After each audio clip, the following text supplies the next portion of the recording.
If you happen to hear mga babes, no, may construction going on kasi dito sa aming neighborhood. So, I'm sorry about the noise. It's out of my control. Thank you so much sa inyong pag-unawa and understanding here. Okay.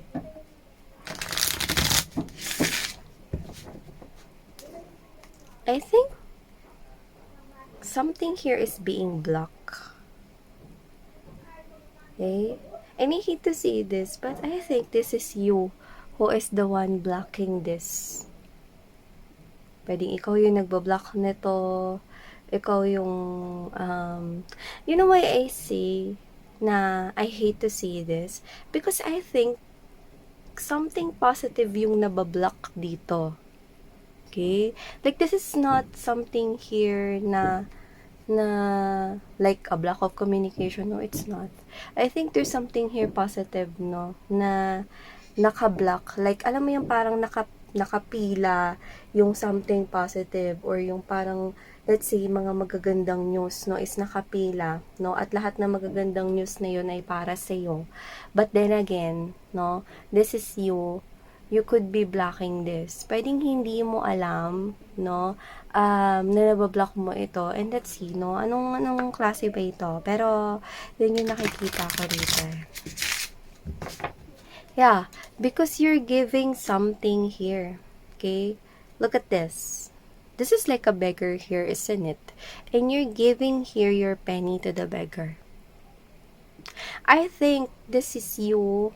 You are someone here, okay, na pwedeng posibleng may mga bagay na pwedeng mga magagandang bagay na paparating sa'yo.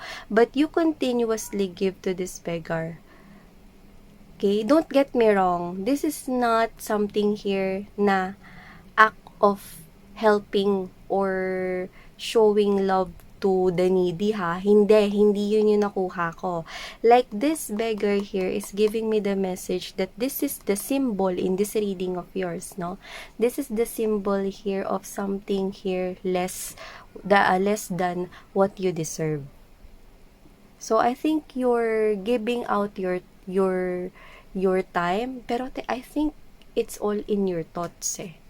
Thoughts and feelings, parang tuon pa rin yung atensyon mo sa mga poor things, no? Like, let's say, mga bagay na hindi nakatutulong sa'yo. Maaring mga bagay na nagpapalungkot sa'yo or nagdudulot ng parang disappointments sa'yo.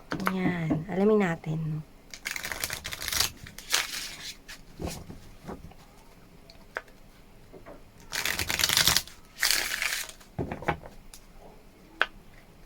This could be anything or could be anyone.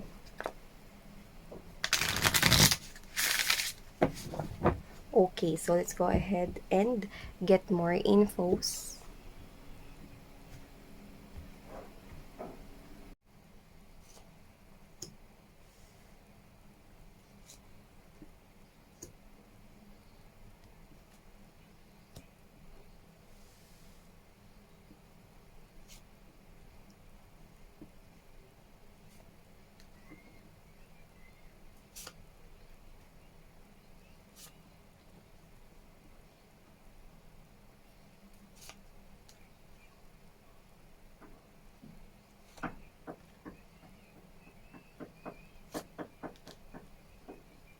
Right at the center of this reading is the Three of Swords energy.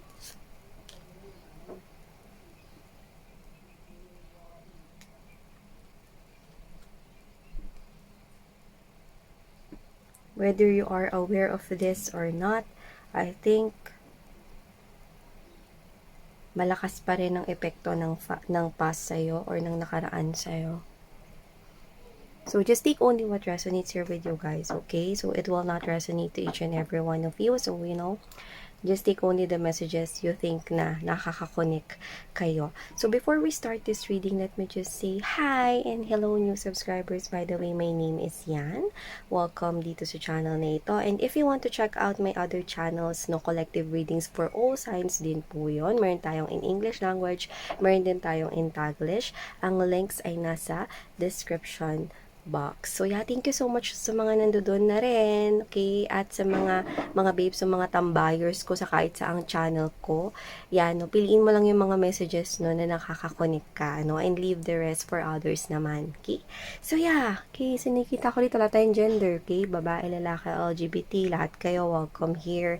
You can flip roles if you want, and at the end of the day, you always have your free will. Here, we do have here this Eight of Cups energy, Page of Wands. The Moon card is really strong here. Others of you might not be aware of this. Pwedeng hindi kayo rito as in awakened or gising, no? Or hindi kayo fully aware. Like, pwedeng wala kayong idea or hindi yun nare-realize na ganito yung situation ninyo. It looks like the past still has this hold on you. At apektado pa rin kayo ng nangyari sa inyong past right here. For others of you, this is high potential na may kinalaman ito sa abandonment when it comes to love and romantic relationship. Maybe someone here left you. That's what I'm picking up. Maybe someone here leaves you. Yeah. You might not be waiting for that person here to come back. But I must say, that you might be waiting for this person's apology right here. For others of you, this might not be a love or romantic situation, but for a lot of you, yes, yun. So, sa nakikita ko dito mga babes, no, with this Ten of Wands energy and there's this Five of Cups, yes, you're trying your best, no. You're trying to best to heal yourself. You're trying to detach yourself, no, Devil energy and the Ten of Wands. You're trying to detach yourself from this painful past, okay? Kasi this is something here traumatic to you. This is something here that's painful for you. And I think because this is too much pain, hindi mo ito malimut-limutan, okay? You still remember this person's name. At meron pa ring malaking epekto, no? Like, natitrigger pa rin yung emosyon mo every time naririnig mo yung mga pangalan niya. Okay? So, wala tayong gender dito. At syempre, kilalang kilala nyo kung sino yung tinutukoy ko rito. Maybe you do not love this person here anymore. But you still resent this person. You still wait for this person here to say sorry to you, to apologize to you. You still hold this grudge to this person. Maaaring galit ka pa. Kung hindi ka naman galit, pwedeng nalulungkot ka pa. Okay? And this is you might blame this person here. Okay? Yeah. Hindi ko maaalas yung katotohanan na nasaktan kayo ng taong ito. Pero, as what I'm picking up from here, this is you. Matagal ka nang nandiyan, na-stuck ka na, no? Sa ganyang klase ng emosyon. Which are negative feelings, whether you feel sad, you still resent this person, you still regret meeting this person, bakit ko pa yan nakilala, baka may galit ka pa dyan sa kanya, you still hold that grudge to this person here. But where is this person now? No longer in your life. This person, pwedeng tumatawa na siya, no? Kasama ang ibang mga tao ngayon. Masaya siya sa buhay niya, no? Ano man yung ginagawa niya ngayon? Baka marami nang nagbago sa buhay niya. Baka yung mga dating alam mo about that person is hindi na yun yung mga bagay, no, na alam mo tungkol sa kanya. Marami nang nagbago. Lumipas na yung panahon dito. Wala na yung taong to sa buhay mo. Pero, malakas pa rin yung epekto niya sa'yo. You know, that's why I always tell you guys, no? Na wala kayong dapat pagkatiwalaan sa buhay nyo, kundi kayo lang. No one is responsible for your own life. Do you want this person here to control your life? Or do you want anyone to control your life right here? You're waiting for this person, hindi miss yan, kailangan humingi ng tawad yan sa akin. Hindi miss yan, kailangan muna lumapit yan sa akin para makamove forward ako. Why is that? Come to think of this. Binibigyan mo siya ng control sa buhay mo? Kailangan lumapit muna siya sa buhay mo para makamove forward ka? No. You can do that on your own. Walk away. That is your life. Huwag mo siyang bigyan ng control sa sarili mong buhay because meron rin siyang sariling buhay. Diba? Yun yung kontrolin niya. Huwag mo siyang bigyan ng karapatan na kontrolin yung buhay mo. Gumawa ka ng desisyon, hindi lang to tungkol sa love, kahit na ano. Okay? Miss yan, galit ako sa kaibigan ko kasi yung utang na hindi niya pa binabayaran sa akin. Ang tagal na nun. Hindi ko yan kayang kausapin. Kailangan humingi mo na ng tawad yun sa akin para makamove forward ako dito. No! Don't wait for that person. What if that person here, okay, wala siyang pakialam sa'yo? Will you let yourself wait for 100 years or more? What if that apology never comes to you? You think kaninong buhay yung nasasayang? Buhay ba niya o buhay mo tapos binigyan mo siya ng control sa buhay mo? Come to think of this. Do not let other people decide because you're making that other person decide kung kailan ka magiging masaya. Eh kung luko-luko yun, wala siyang pakialam sa'yo, nagawa niya nga yung bagay na yan, di ba? Nasaktan ka nga niya, inabandon na ka niya rito, tapos binibigyan mo pa siya rito, no, ng karapatan na kontrolin yung buhay mo, nabubuhay ka ng may galit dahil sa kanya. Oo, let's say, this person did hurt you. Wala tayong question doon. Everybody dumaan sa ganyang klase, no, ng experience in life. But, that is your life. Take control of your own life. Now it's time for you to be happy. Walk away. Yeah, this might be your weakness here. But because this is your weakness here, this might be your strength as well. Do yourself a favor, sweetheart. Walk away from this. Okay? Take that manibela of your own life, no? Papunta dun sa mga blessings, papunta dun sa tunay na happiness, no? Free yourself. No one else can be able to do that other than you. Lahat ng tao may kanya-kanyang journey sa buhay. This person here, wala na siya sa life mo. So, wag mo nang hayaan na, alam mo yun, intayin mo siya para lang ibigay niya sa'yo to or whatever. That closure, that forgiveness here, okay? You know, just take your time. Forget about it. Think of building your life once again. Since wala ka naman ding balak na bumalik dun sa person na yun or patuloyin siya ulit sa buhay mo, then, alisin mo na siya ng tuluyan sa buhay mo. Gumawa ka ng sarili mong desisyon with this 8 of Coins energy, Queen of Swords right here, and there's this 6 of Cups. Gumawa ka ng desisyon, no? Tumakbo ka na palayo sa mga masasakit at malulungkot at malulupit na mga alaalang ito with this person here. Okay? Make your own decision to walk away from all of this. Okay? Because your will, your will, no, yung gulong ng tadhana mo hindi umiikot. Pero tingnan mo to. Dito ka papunta. Sa mga blessing, sa mga biyaya na to. And you know kung sinong nagpapapend nito? No, hindi yung taong nakasakit sa'yo. Hindi yung taong nag-betrayed sa'yo. Hindi yung taong nag-traidor sa'yo. Hindi tong tao na to na nag-abandon na sa'yo, kundi ikaw.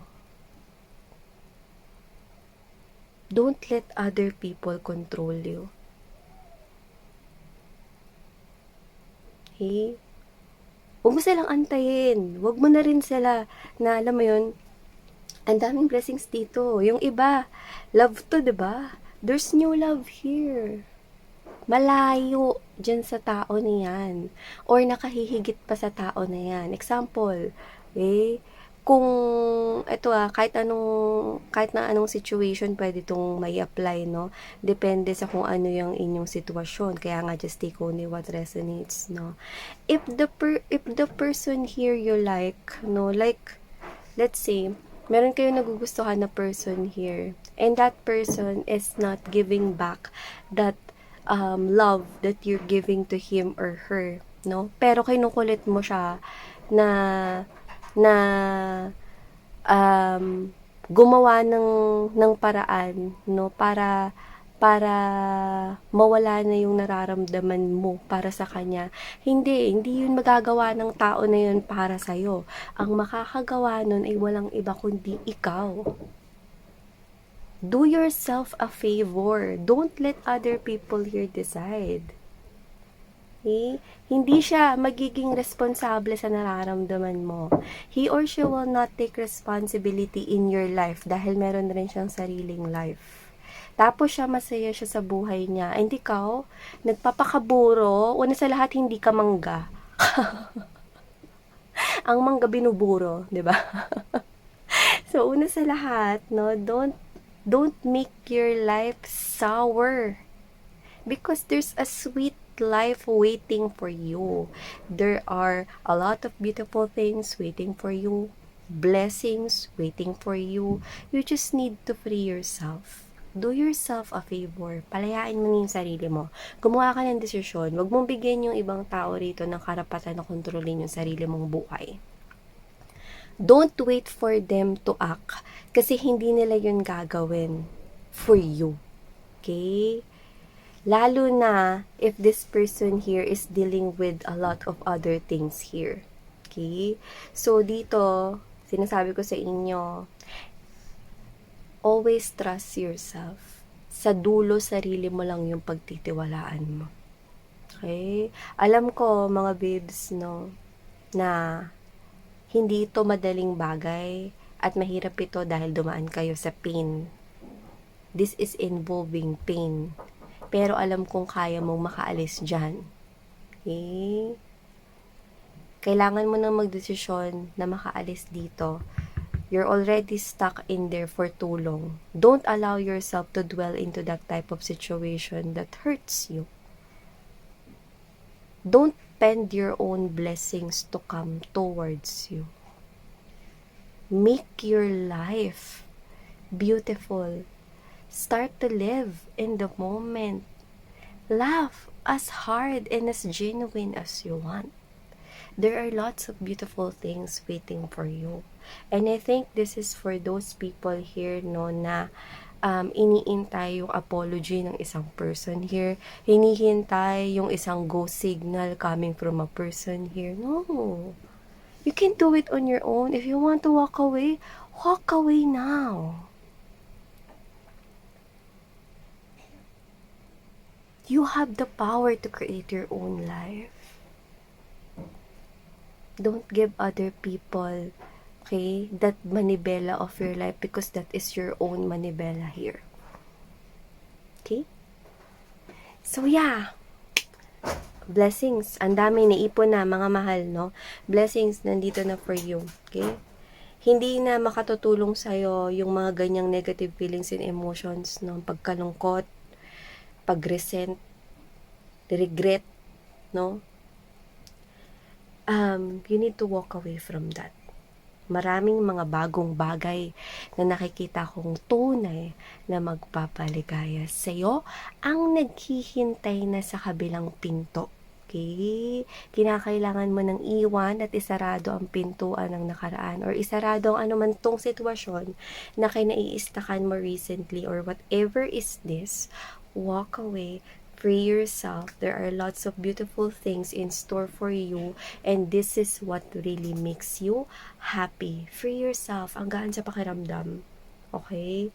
Na may nagmamahal sa'yo ng tunay. Okay? At may mga biyayang dumadating sa buhay mo. Yun yung mga naghihintay sa'yo. So, don't let these opportunities wait for you, sweetheart, because sa'yo lahat yon. Okay? Sa'yo lahat yon. Okay? So, yeah. I know you can do it. I know you can do it. Because una sa lahat, diba tandaan ninyo, hindi ka isang mangga. Yan, no? Ano hindi ka isang manggang, burong mangga. Okay? So, yeah, ito mga messages right here para sa iyo, babes. Thank you so much. And sarang hayo, love and light. Annyeong.